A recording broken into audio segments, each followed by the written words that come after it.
여러분, 왜 복지와 경영 속에서 왜 복지 속에 경영이 필요할까요?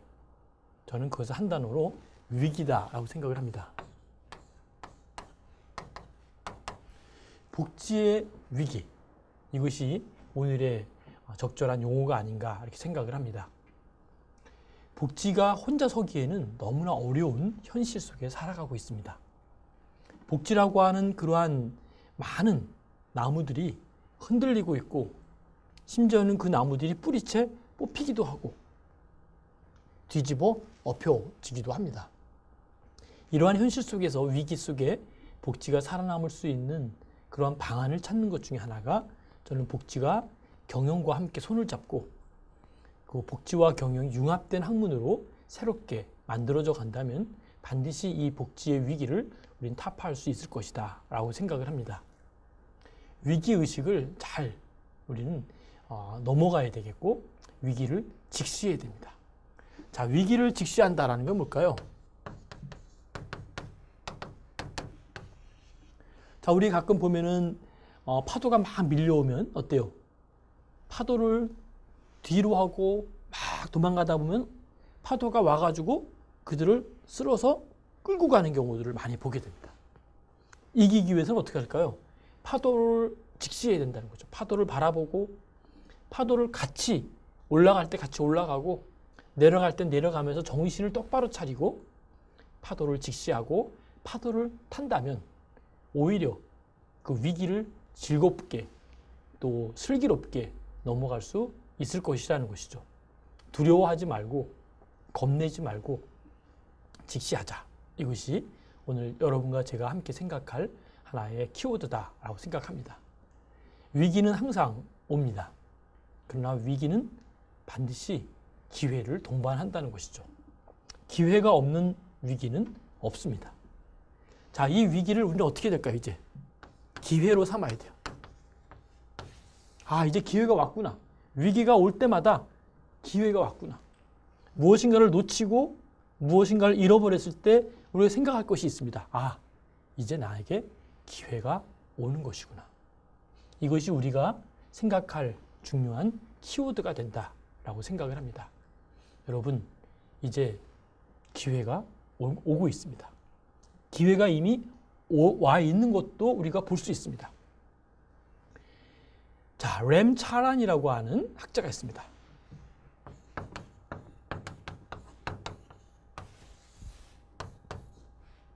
램 차란은 뭐라고 얘기했냐면, 위기 경영 속에서 가장 핵심적인 건 뭐냐? 두 가지를 얘기했는데요.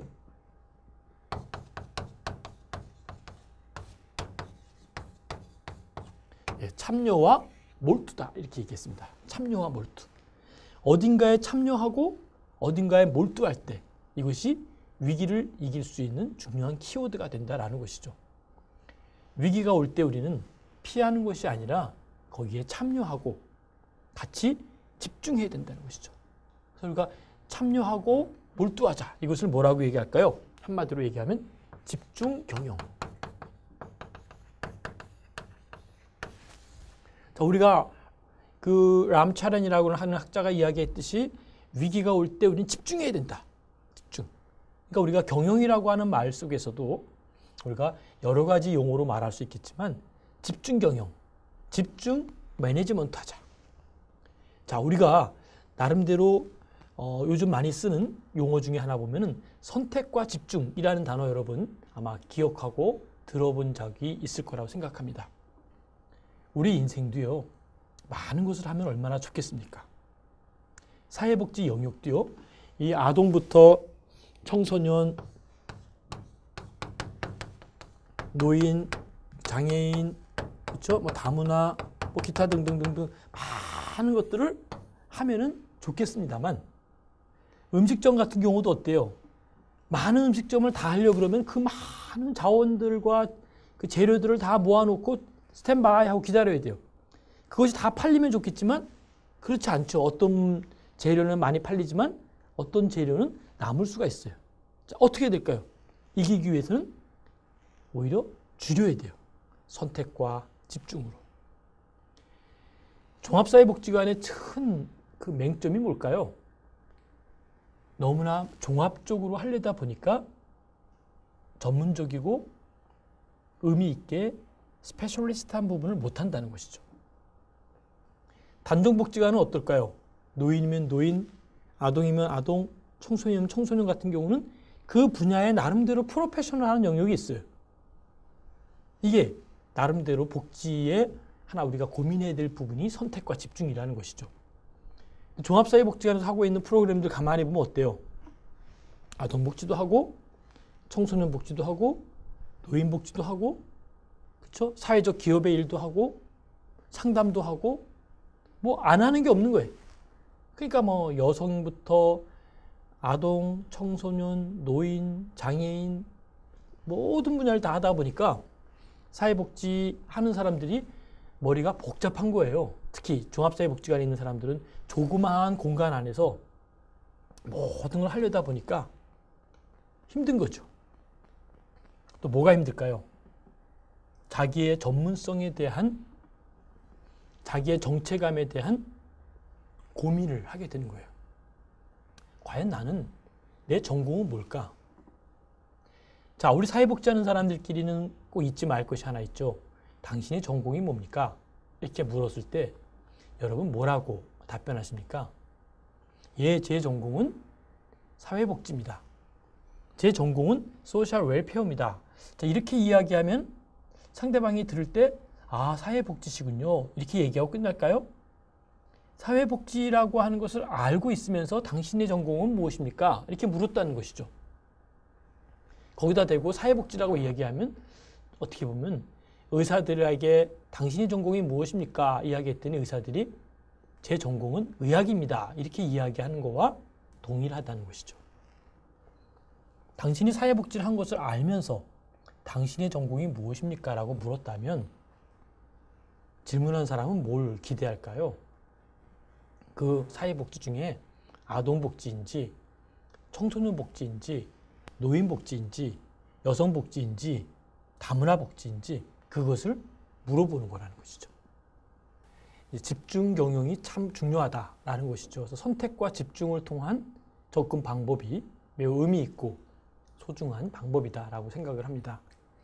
여러분 어떻습니까? 어떤 일을 하나만이라도 집중해서 하다 보면 그 일을 사실 못할 게 없다는 것이죠. 그런데 우리가 가끔 하루를 지나고 또 한 달을 지나고 또 긴 세월을 지나고 또 생각해 보면 너무나 많은 것을 하려다 보니까 이것도 못하고 저것도 못한다는 것이죠. 그러니까 우리가 많은 욕심이 있어요. 우리의 마음속엔 이것도 하고 싶고 저것도 하고 싶고 뭐 많은 걸 하고 싶죠. 그러나 잊지 말 것은 집중과 선택을 나에게 맞는 맞춤형으로 해야 된다는 것이죠. 복지도 이제 그러한 측면으로 저는 집중과 선택으로 해야 되는데 우리나라의 보건복지부의 시스템이 저는 문제가 있다라고 생각을 합니다. 자, 보건복지부의 시스템이 문제가 있다는 얘기는 뭐냐면 보건복지부의 지침이나 이런 것들이 너무 많은 것들을 요구하는 것이죠.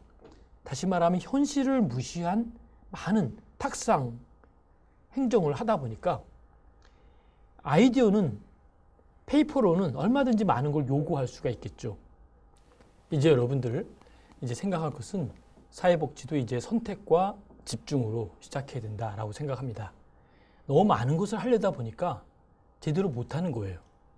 우리가 살아가다 보면은 하루도 그렇고 일주일 동안 한 달 동안 한번 점검을 해보면 우리가 어느 하나에 포커스 맞춰서 그 일만 열심히 하면 그 분야에 뭐가 될까요? 그렇죠. 프로가 됩니다. 프로. 축구 선수는 24시간 내내 공과의 싸움처럼 끊임없이 또 자기와의 싸움 속에서 끊임없이 자기의 체력을 관리하고 자기를 체크한다면 우리는 반드시 축구 선수로서 승리할 수 있을 거라는 것이죠. 그런 의미로 사회복지의 영역에서도 이제 자기의 전공을 가져야 돼요. 당신의 전공은 무엇입니까? 이렇게 이야기했을 때 제 전공은 사회복지입니다. 이렇게 이야기하시지 마시고 제 전공은 아동복지입니다. 노인복지입니다. 저는 청소년복지입니다. 저는 장애인복지입니다. 저는 기업복지입니다. 이렇게 자기의 프로페셔널한 영역을 정확하게 바르게 이야기하는 것이 중요한 포인트가 된다라고 하는 것이죠. 이제 저와 여러분의 전공을 다시 한번 점검하면서 이제 내가 무엇을 전공할 것인가 이 부분을 선택하고 집중하는 것이 우리가 함께 고민해야 될 부분이다라고 생각합니다. 자, 그러면 이러한 위기 속에서 위기를 극복하고 위기를 이겨낼 수 있는 몇 가지의 방법을 한번 생각해 봐야 된다고 생각합니다. 첫 번째, 이 미래사회복지 속에서의 위기를 극복할 수 있는 그러한 특징을 이야기한다면 첫 번째가 정직과 신뢰입니다.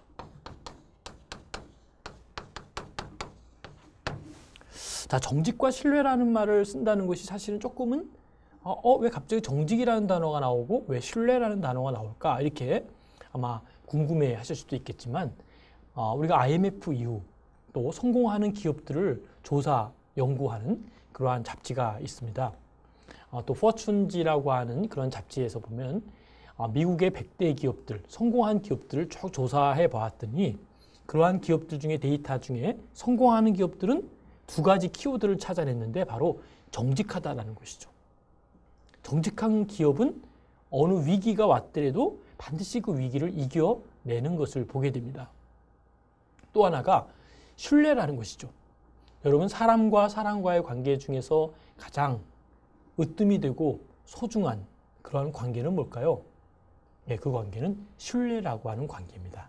신뢰라는 관계가 깨어져 버리면, 막 무너져 버리면 아무것도 아닌 어려움이 있는 힘든 과정을 갖게 된다는 것이죠. 이제 우리는 생각해야 됩니다. 내가 혹시 내가 가지고 있는 관계, 내가 가지고 있는 그러한 만남들이 얼마큼 신뢰할 수 있는지, 또 내가 갖고 있는 하나의 기업이, 내가 하고 있는 이 프로그램이 내가 생각할 때 이 프로그램이 얼마큼 신뢰가 있는지 한번 신뢰를 생각하고 신뢰를 더 만들어가는 그러한 만남이 소중한 것이다 라고 생각을 합니다. 두 번째 해야 될 것은 활기차게 불어넣는 능력이 필요하다. 자, 능력은 능력인데 활기를 불어넣는 능력이 필요하다는 것이죠. 이것이 위기를 극복할 수 있는 하나의 파워가 된다. 자, 똑같은 능력인데도요, 그 안에 뭔가 활기를 확 넣어가지고 일할 수 있다면 이 어려움과 위기를 극복할 수 있다라는 것이죠. 더 나아가서는 현실과 밀착된 전망이 필요하다. 전망. 사회복지가 위기라 그랬습니다. 근데 그 전망을 밖에만 보는 것이 아니라 뭘 해야 될까요? 현실에 밀착된 here and now라고 하는 현실 속에 밀착되어 있는 전망을 가지고 미래를 바라보는 것이죠. 그러면서 내가 어떻게 앞으로 살아가야 될 것인가. 이러한 관점을 본다면 매우 의미 있다라고 하는 것이죠. 그 다음에 네 번째 이야기하는 것은 낙관주의가 가미된 현실주의. 자, 그냥 현실주의가 아니라 이 안에 뭐가 들어가야 될까요? 낙관주의. 낙관주의는 뭐죠, 여러분? 잘 되겠지. 항상 긍정으로 보는 겁니다. 긍정. 여러분, 긍정으로 바라본다는 것은 상당히 좋습니다. 인간관계에서도 보면요, 어떤 사람들은 긍정적으로 늘 보는 그러한 긍정의 포커스를 가지고 보는 사람들이 많죠. 그래서 잘 될 거야. 그 사람은 믿을 수 있어. 그 사람은 잘할 수 있어. 이렇게 항상 긍정으로 이야기하고 긍정으로 답을 해요. 그리고 항상 낙관주의예요. 잘 될 거야. 지금 이렇게 어렵더라도 분명히 잘 될 거야. 지금 상황은 어려운 상황이지만 앞으로는 잘 될 거야. 오늘은 힘들지만 내일은 잘 될 거야. 자, 우리의 마음속에 여러분 어떤 마음을 갖고 있나요?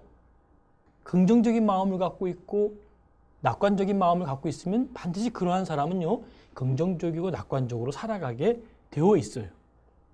근데 어떤 분들은 자꾸 부정적인 것과 비관적인 생각을 많이 해요. 이건 안 될 거야. 지금 보니까 뭐 이 프로그램 가지고는 우리는 승산이 없을 것 같아. 지금 상황 보니까 우리보다 더 잘하는 데가 있는데 우리는 못할 것 같아. 자, 이렇게 생각하면 못할 수밖에 없는 거라는 것이죠. 생각은 곧 현실로 나타납니다. 무엇을 생각하는가? 어떻게 생각하는가? 이것이 그대로 현실로 표출된다는 것을 우리는 꼭 기억하고 어떻든 간에 우리는 잘해야 될 텐데 어떻든 간에 우리는 뭔가 이루어야 될 텐데 이러한 만남과 이러한 생각을 끊임없이 가져야 된다는 것이죠. 자, 여러분은 어떻게 생각하십니까? 현실을 비관적으로 봅니까? 아니면 낙관적으로 봅니까? 자, 자기 자신을 비관적으로 볼까요? 낙관적으로 볼까요? 어떤 사람들은 자기 자신을 늘 비관적으로 보는 사람들이 있어요. 아, 나는 너무 여성들 같은 경우 나는 너무 뚱뚱해서 아무것도 나는 할 수가 없을 것 같아. 나는 너무 말라서 아무것도 하지 못하고 능력이 없어. 이렇게 이야기하는 사람이 있지만 그 많은 사람들 중에 또 긍정적인 사람은 아, 나는 이러함에도 불구하고 소위 영어로 이야기하면 nevertheless 그러함에도 불구하고 나는 할 수 있어. 나는 지금 몸은 지금 뚱뚱해서 할 수 없는 것 같지만 열심히 노력해서 살도 빼고 다이어트도 해서 나는 할 수 있어. 나는 지금 힘이 약하지만 열심히 운동해서 나는 더 강한 사람이 될 거야. 이렇게 생각하면서 살아가는 사람하고는요. 살아가면서 극과 극이 달라진다는 것이죠. 자, 그 다음에 좀 전에 말씀드린 대로 다섯 번째가 집중 경영입니다. 항상 집중하는 것. 집중 경영. 기관도 그렇고 개인도 그렇고 뭔가 집중해야 돼요. 하루를 지나가면서 여러분 그 일에 몰입하고 집중하면 그 일을 완수할 수가 있다는 것이죠. 그 다음에 여섯 번째는 미래를 대비하는 뭘까요? 대담성. 대담한 것이 있어야 돼요. 미래를 바라보면서 나는 할 수 있어. I can do it 이라고 하는 미래를 바라보면서 대담한 마음을 갖고 있는 그 마음이 중요하다라고 하는 것이죠. 자, 그러면 이제 우리가 조금 마음을 좀 바꾸어서 새로운 한번 패러다임으로 넘어와서 경영자들은 어떤 마음을 갖고 일해야만이 되는지, 또 특히 미래의 위기 속에 있는 사회복지사들이 만약에 매니지먼트가 되고 매니저가 되고 전체를 관리할 수 있는 CEO가 된다면 어떻게 진행해야 되는지 한번 경영자의 자세를 한번 살펴보면 현실을 인정하고 현실을 직시하는 자세가 필요하다. 여러분, here and now를 그냥 인정해야 돼요. 그리고 또 한 가지는 뭐죠? 인정과 직시가 필요하다. 직시. 인정하고 직시하자. 그냥 바라보면서 그 일을 직시하자는 것이죠. 피하지 말고. 그럴 때 문제는 해결해 줄 수 있다라는 것이죠. 우리가 가끔 밖에 불이 났어요. 그러면 어떨까요? 현실을 직시하고 뛰쳐나가가지고 불을 끄고 그 불구덩이에서 나와야 돼요.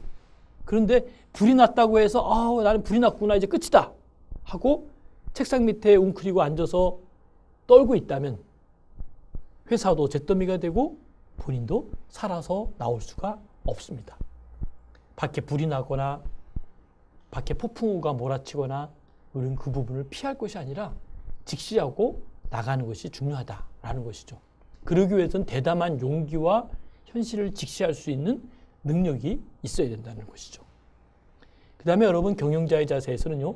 길을 잃어버리면 어디로 가야 되냐면요. 어디로 가야 될지 막 사회복지 영역 속에서 어디로 가야지 이 일을 해결할 수 있을까? 그런 사람들은 어디로 가야 될까요? 현장으로 들어가는 거예요. 현장. 아동 문제가 고민이 되죠? 아동 속에 들어가서 그들의 문제를 같이 직시하고 같이 느끼고 같이 고민해야 돼요. 노인 복지에 대한 일을 하려면 어떻게 될까요? 노인의 현장에 들어가야 돼요. 그래서 노인들이 모여있는 곳에 그들과 함께 있으면서 그들의 이야기를 듣고 그들을 관찰하고 그들과 함께 느끼고 그들의 뭘 알아야 될까요? 그들의 니드를 알아야 돼요. 그들을 만나고 그들과 이야기하고 그들과 함께 생활하면은 이 니드를 알아낼 수 있을까요? 뭘 알아낼 수 있을까요? 알아낼 수가 있죠. 니드가 이거였구나 하고 그것을 분석하고 연구하고 그 부분을 해결할 수 있는 경영적인 마인드를 자꾸 길러야 돼요. 피하지 말자는 거죠. 현실을 직시하자. 여러분, 핵심을 지키고 있다면 핵심을 찾을 수가 있어요. 핵심을 가져라. 핵심. 많은 것들이 있어요. 그러나 그 중에 핵심을 딱 뽑아가지고 아, 이게 핵심이구나 라고 볼 수 있는 키워드가 필요하다는 것이죠. 그 다음에 여러분 우리가 해야 될 것은 뭘까요? 우리의 뭘 키워야 될까요? 우리의 브랜드, 우리 브랜드를 높여야 돼요. 여러분들의 브랜드는 뭘까요? 여러분들의 세 글자 이름과 여러분들의 기관명이 우리의 브랜드입니다. 자, 회사들을 보면 삼성은 삼성의 브랜드를 갖고 있어요. 그렇죠? LG는 LG의 브랜드를 갖고 있어요. 현대는 현대의 브랜드를 가지고 열심히 생활합니다. 그게 그들의 이미지고 그들의 카파시티, 능력이고 그들의 브랜드입니다. 그런데 그 브랜드가 오늘날에 신뢰할 수 있고 의미 있는 브랜드가 되기까지는 어떻을까요? 많은 어려움과 역경과 눈보라와 피나는 애씀이 있었다는 것이죠. 외국에 나가보면 어때요? 가끔 보는 광고 카피들 많이 보죠? 그죠? 그 광고, 우리나라의 광고들이 외국에 서 있는 것들을 많이 봅니다. 그러나 그 회사들이 그 자리에 그 광고를 하기까지, 그리고 그 외국의 쇼핑센터에 우리나라의 상품이 진열되기까지는 얼마나 많은 사람들이 피나는 노력과 경쟁과 싸움 속에서 이겼을 거냐. 이걸 한번 생각해 봐야 된다는 것이죠. 그냥 어느 날 갔다 그 자리에 그 디스플레이 시키고 거기에 우리가 나름대로 쇼핑몰에 그 물건을 넣는 것은 아니라는 것이죠. 사회복지도 이제는 피나는 노력을 해야 돼요. 사람은요, 노력한 것만큼 노력한 것에 다운 그러한 능력과 그러한 파워가 그 속에 담겨져 있는 것들을 우리는 보게 됩니다. 얼마만큼 노력했고, 얼마만큼 일했고, 얼마만큼 훌륭한 작업을 했는가가 바로 그 진가를 찾아볼 수 있다는 것이죠. 여러분, 얼마만큼 노력했습니까? 여러분이 준비하고 있는 프로그램, 여러분이 운영하고 있는 기업, 또 자신을 위해서 우리는 얼마만큼 희생했냐는 이걸 한번 스스로 자문해야 돼요. 여러분, 삶은 노력한 것만큼 결과를 얻게 돼 있다는 것이죠. 그래서 우리 사회복지는 이제 보다 더 경쟁적인 마인드를 갖고 경영적인 마인드를 갖고 고객으로 바라보면서 최대한 노력하고 애쓰는 것이 필요하다. 이렇게 생각합니다. 네, 여러분, 이제 위기 속에서 우리가 브랜드를 창출해내고 자기의 자기됨을 다시 한번 정리하고 우리 기관에 문제가 있다면 기관의 문제가 무엇인지를 정확히 진단하면서 브랜드 가치를 높이자. 상당히 의미가 있죠. 그러면서 우리가 해야 될 것은 뭘까요? 우리가 브랜드의 이미지를 잘 관리하는 것. 여러분, 브랜드의 이미지가 손상돼 버리면 그걸 회복시키기가 참 어렵습니다. 근데 어때요? 우리 브랜드는 뭘까요? 여러분의 자신이 우리의 브랜드예요. 셀프가. 이거 우리의 자원이라는 것이죠. 셀프가. 그래서 우리가 이 셀프를 어떨까? 끊임없이 관리하고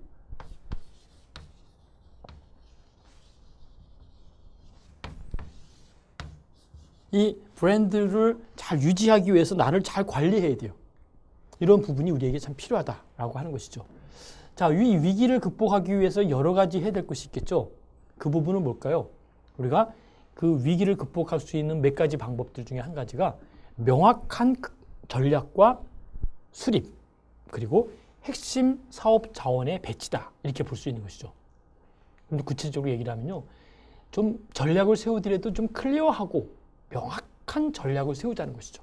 그냥 두리뭉실하게 그냥 브로드하게 세우는 게 아니라 타겟을 정확히 두고 정확한 지침을 두고 그리고 전략을 세워야만이 이길 수 있다는 것이죠.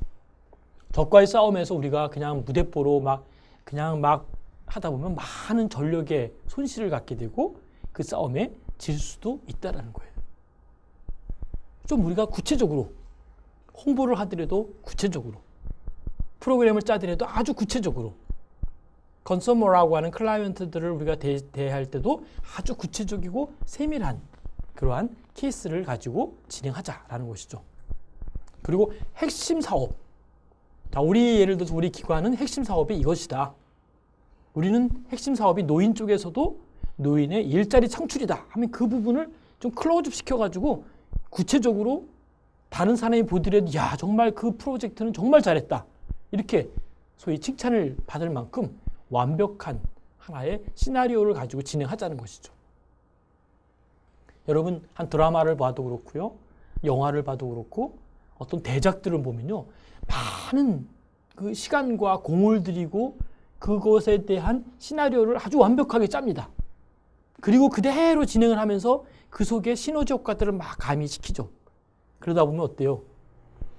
시청자들도 배우들도 또 그걸 만드는 그 작가팀들도 모든 팀들이 혼연일체가 돼서 뭔가가 작품이 명작이 나온다는 것이죠. 그냥 어느 누군가가 그냥 대충 하는 게 아니라 아주 주도 면밀한 작업이 필요한 것처럼 사회복지도 이제는 조금 더 핵심적인 그런 사업과 배치를 해야 된다라는 것이죠. 그 다음에 이제 위기를 극복하기 위한 또 하나의 방법은 비용과 현금, 그러한 흐름의 관계를 철저하게 관리해야 된다는 것이죠. 왜냐하면 이 관계가 맞춰지지 않으면 많은 시행착오를 겪게 되고 인풋과 아웃풋의 결손 차이가 커진다는 것이죠. 그러니까 이만큼의 투자를 했다면 우리는 반드시 그 이상의 것들의 플러스 알파를 아웃컴을 만들 수 있도록 노력하고 애써야 된다라고 하는 것이죠. 자, 그 다음에 이제 우리가 그 이후 되어질 매출과 마진 이런 부분들은 최대한 확대시킬 수 있도록 작업이 필요하다는 것이죠. 자, 몇 가지 한번 예를 들어보도록 하겠습니다. 뭐 시사적인 것이긴 하지만 현대자동차 같은 경우 보면 어때요? 가격을 자꾸 할인하는 것보다 뭘 했을까요? 수요가 감소하는 왜 이 감소를 할까? 왜 현대차들을 안 살까? 이것을 보면서 고객의 목소리에 귀를 기울이면서 그냥 가격만 낮춘 것이 아니라 그들이 원하는 뭘까요? 이들이 원하는 니드. 그들이 원하는 니드가 뭘까? 현대자동차를 사는 사람들이 원하는 니드가 뭘까? 그걸 계속 예의주시하고 데이터를 찾고 만들고 해서 아, 현대자동차의 이러이러한 부분들에 대해서 우리가 결점이 있고 문제가 있고 이것을 해결해야 되겠구나 하고 그 부분을 자꾸 보완을 시키는 작업을 했다는 것이죠.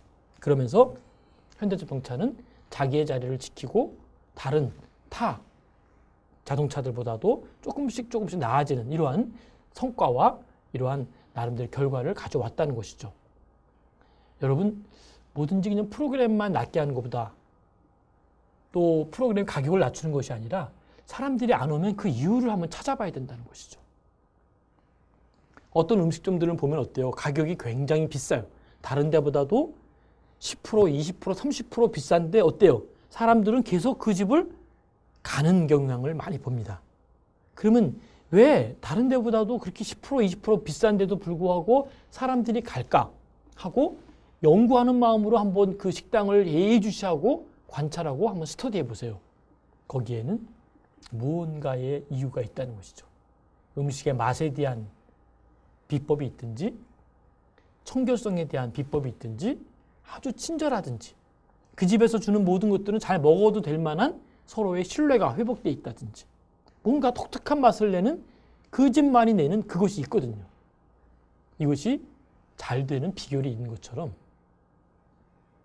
사회복지도 이제 많은 고객들이 선택해서 가게 돼 있어요. 그냥 무조건 사회복지가 아니라 이제 그 기관만의 독특한 무엇이 있다는 것이죠. 그거를 찾고 그거를 만들어야 된다라는 것이죠. 예, 여러분, 현대는 그러한 의미로 자기들의 부족함을 채워갔듯이 그 부족함이 무엇인지를 잘 예의주시하고 자기들에 대한 점검을 하는 게 필요하다는 것이죠. 여러분 아는 우리 교보생명 많이 들어보셨죠? 교보생명의 특징이 뭐냐면요. 국내 최초로 인터넷을 통해서 자동차 보험을 판매했다는 그러한 기록을 갖고 있습니다. 자, 인터넷을 통해서 하다 보니까 어떨까요? 일반 관리비를 삭감시키고 관리비를 삭감시키니까 어때요? 보험료를 낮게 책정해도 그 단가를 충분히 거둘 수가 있었다는 것이죠. 많은 사람들이 아니 보험을 하려면 직접 만나서 상담하고 관리해야 되는데 인터넷으로 될 수 있을까? 라고 의구심을 가졌지만 오히려 바쁜 사람들이 누군가가 찾아와서 상담해주고 또 내가 상담받으러 가는 이러한 번거로움을 없애고 저가의 인터넷으로 신뢰할 수 있는 기관에 우리가 보험을 처리하고 맡기는 것은 상당히 고객과 기관과의 필요 충분 조건이 맞아 떨어졌다는 것이죠. 여러분 그런 의미로 처음에는 안 해봤지만 사람들이 아, 그렇게 할 수도 있겠구나라고 생각할 수 있는 그 도전과 그러한 분석력과 그러한 상업적인, 경영적인 마인드를 우리가 한번 추구해 보는 것도 필요하다는 것이죠. 자, 이러한 몇 가지의 사례들을 보면요.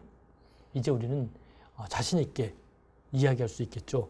우리가 이러한 전략과 이러한 구조, 이러한 부분들을 점검하면서 나름대로 생존할 수 있는 것은 뭘까?